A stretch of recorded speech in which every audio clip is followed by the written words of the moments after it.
காலத்தில் இலவச ஆக்சிஜன், 18,000 பெண்களுக்கு இலவச தொழில் மற்றும் கணினி பயிற்சி. இப்போது ஆதரவற்ற முதியோருக்கு இலவச இல்லம். வடசென்னையில் மனிதநேய சேவையின் புதிய அத்தியாயத்தை தொடங்கியுள்ளது கடமை அறக்கட்டளை.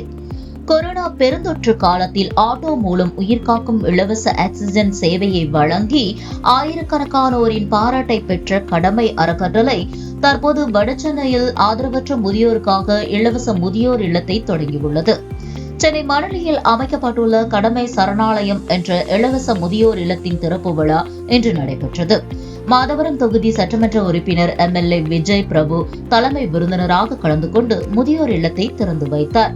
இந்த நிகழ்ச்சியில் காவல்துறை அதிகாரிகள், சமூக ஆர்வலர்கள், தொழிலதிபர்கள், மனித உரிமை செயற்பாட்டாளர்கள், ரோட்டரி சங்க நிர்வாகிகள் உள்ளிட்ட பல்வேறு துறைகளைச் சேர்ந்த முக்கிய பிரமுகர்கள் சிறப்பு விருந்தினர்களாக கலந்து கொண்டு கொரோனா முதல் மற்றும் இரண்டாவது அலைகளின் போது ஆட்டோவில் இலவச ஆக்சிஜன் சிலிண்டர்களை கொண்டு சென்று ஏராளமான நோயாளிகளுக்கு உயிர்காக்கும் சேவையை வழங்கிய கடமை அறக்கட்டளை அதனைத் தொடர்ந்து பெண்களின் பொருளாதார முன்னேற்றத்திற்காக இலவச தொழில் முனைவோர் மற்றும் கணினி பயிற்சிகளை வழங்கி இதுவரை 18,000க்கும் மேற்பட்ட மாணவிகள் பயன்பெற வழிவகுத்துள்ளது.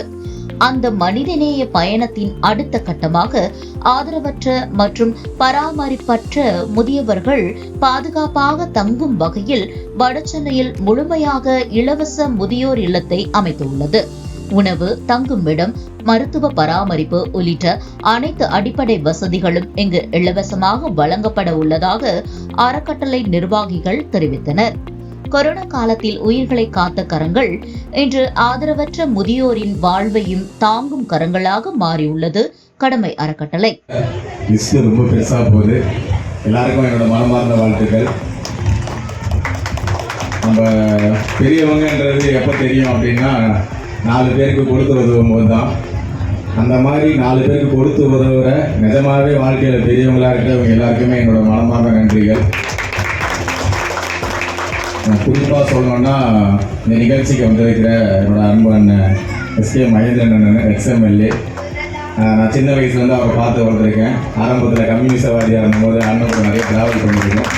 அண்ணனை இந்த இடத்துல பார்த்தது ரொம்ப சந்தோஷங்க. கிட்டத்தட்ட 2 வாட்டி ஜெயிச்சிருக்காரு. கரெக்ட் அண்ணன்? ரொம்ப சந்தோஷம் இந்த இடத்துல அவர் பார்த்தது. அண்ணன் பேசும்போது சொன்னார், வடக்கு வாழ்கிறதா, வடக்கு தெரிகிறது, தெற்கு வாழ்கிறதுன்னு சொல்லிட்டு. கண்டிப்பாக எல்லாருமே நல்லா வாழ்வோட.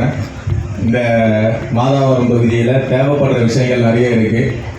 கொடுக்க வேண்டிய ஆளுகள் குறைவாக இருக்குது. கொடுக்க வேண்டிய ஆளுகள் நம்மளாம் சேர்ந்தோம் அப்படின்னா தேவைப்படுறவங்களுக்கு தேவையான விஷயத்தை சரியான நேரத்தில் கொடுக்கலாம். அதுக்கான ஆரம்ப கட்டமாக இது இருக்கும்னு நினைக்கிறேன். அப்புறம் அண்ணன் வரும்போது சொல்லியிருந்தாரு கொஞ்சம் தாமதம் ஆயிடுச்சுன்னு சொல்லிட்டு. இன்றைக்கி பார்த்தீங்க அப்படின்னா மாதாவரத்தின் தேவை எங்களின் சேவைன்னு சொல்லிட்டு நம்ம ஒரு திட்டம் வச்சுருக்கோம். ஸோ அதோட அடுத்த கட்டமாக பார்த்தீங்கன்னா எதிர்வரும் பருவமழை காலத்தை முன்னிட்டு எங்கேயுமே தண்ணி தேங்கக்கூடாது அப்படின்னு சொல்லிட்டு இன்றைக்கி கேம்ப் ஆர்கனைஸ் பண்ணியிருக்கோம். ஓவராலாக ஒரு 12 இடத்துல. ஸோ அதை ஸ்டார்ட் பண்ணிவிட்டு அது ரிலேட்டடாக கொஞ்சம் வேலைலாம் இருந்துச்சு. அது முடிச்சு வரதுக்கு கொஞ்சம் தாமதம் ஆயிடுச்சுன்னா தப்பாக நினச்சிக்காதீங்க. ஸோ ஏற்கனவே சொன்ன மாதிரி நிறைய கொடுக்குறவங்க தேவைப்படுது. உங்களால் முடிஞ்ச வரைக்கும் இல்லாதவங்களுக்கு கொடுத்து உதவுங்க. கண்டிப்பாக இல்லாமல் என்ற ஒரு நிலை உருவாகட்டும். நன்றி நன்றி நன்றி.